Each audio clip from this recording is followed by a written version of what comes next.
Incoming transmission. Picture this. A recording studio somewhere far, far away.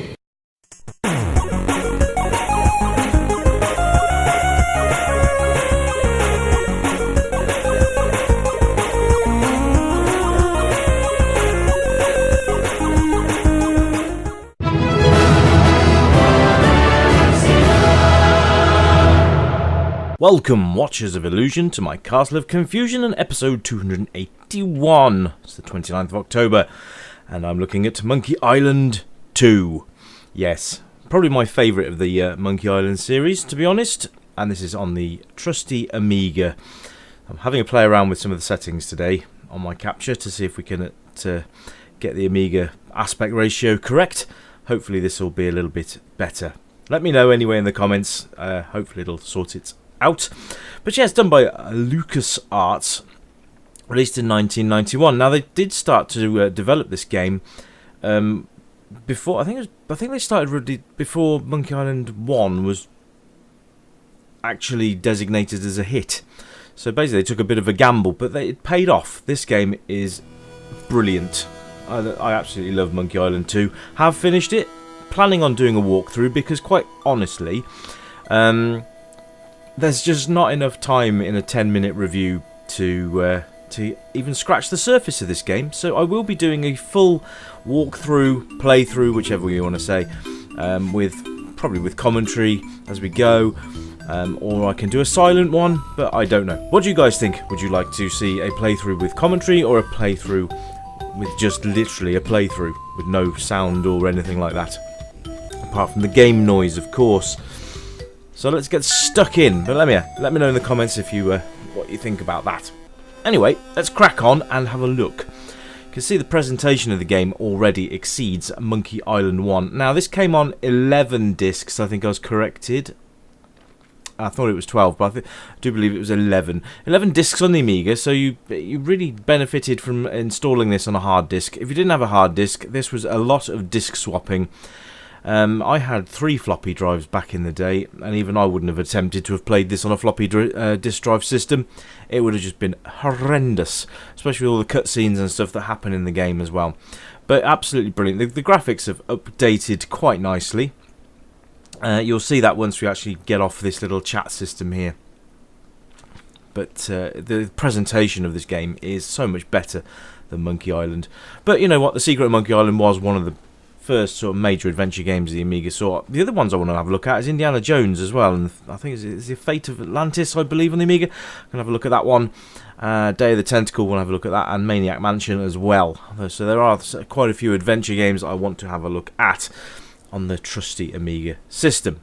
So there we go. So they're talking about Big Whoop, which is basically what we're going to be trying to find. And this version of the game now, well, this sequel, is cut into several chapters. So you'll see that in a minute when we start. I think the first chapter 1 is called the Largo Embargo, if I remember rightly, and it's all going to be done from complete memory. So please don't be screaming and shouting about where I should be picking stuff up, because it's one of those things. I need to get back into the frame of the game.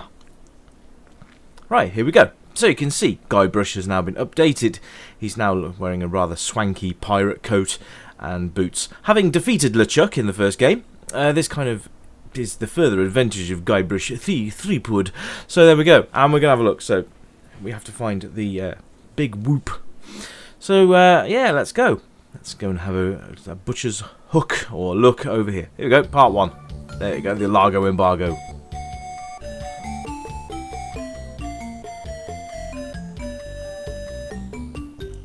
Yeah, great little ditty there, and you'll find those along the way as well. Now you can see, you will be able to see when it loads, the graphical presentation. Look at that! It's just it just surpasses Monkey Island 1 quite a lot.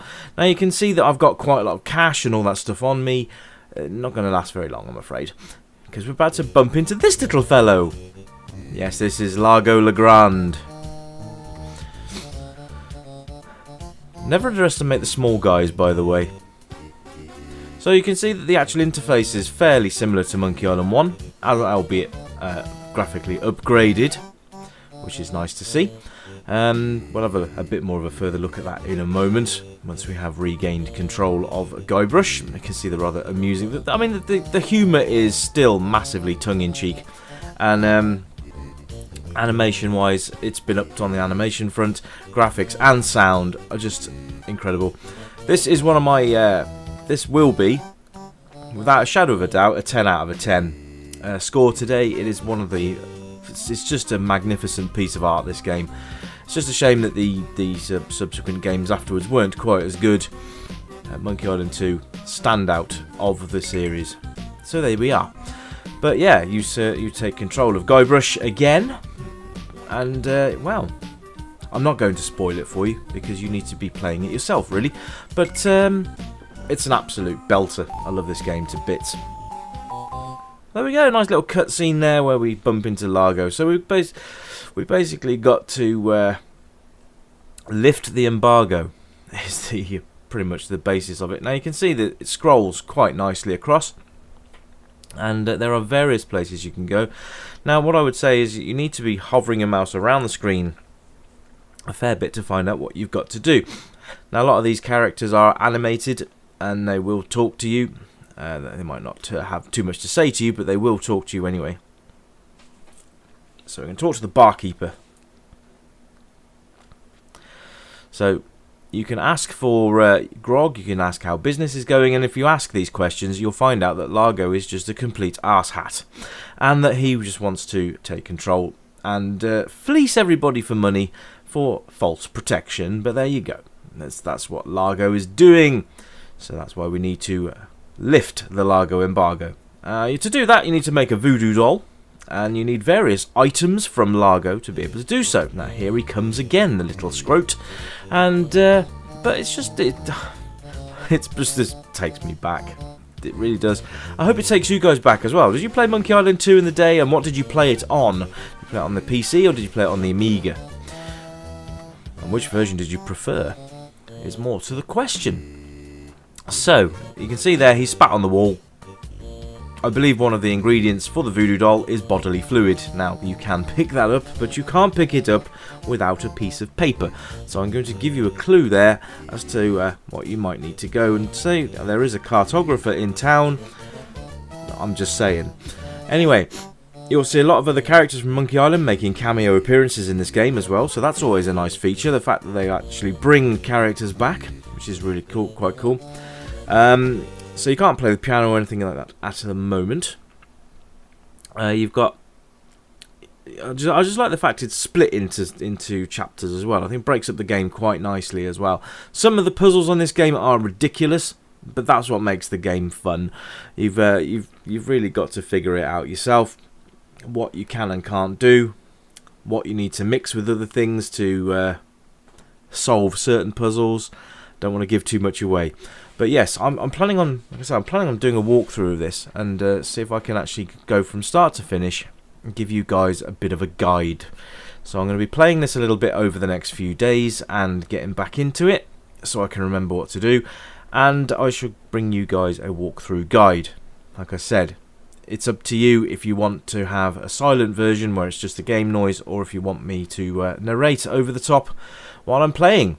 Please let me know what you would prefer me to do, because at the end of the day this show is done for you and I value your opinion. So leave me a comment on that and I shall respond accordingly. So thanks very much, and it's great to see you guys leaving comments on the reviews. It's great to see so much interaction on the Monkey Island review. Thank you ever so much for that.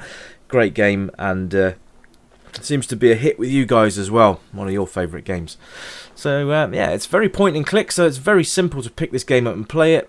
I would say the puzzles might be too hard for younger players, but for a majority of players it's going to be fine. And you see there, you walk to window. Now if you didn't know that was there, you probably wouldn't know what to do. So like I said, move the mouse around the screen as much as possible, because then you will have an opportunity to find hidden items and stuff. Anyway, I'm going to leave the review there. I will be back very soon with a brand new one. Hope you've enjoyed this one. Sorry it hasn't been done too much justice, but like I said, playthrough, walkthrough, whatever, that will give it justice. Anyway, keep it retro, guys, and remember, keep saying to yourself, it's only a game. Or is it? I'll catch you next time. Bye for now!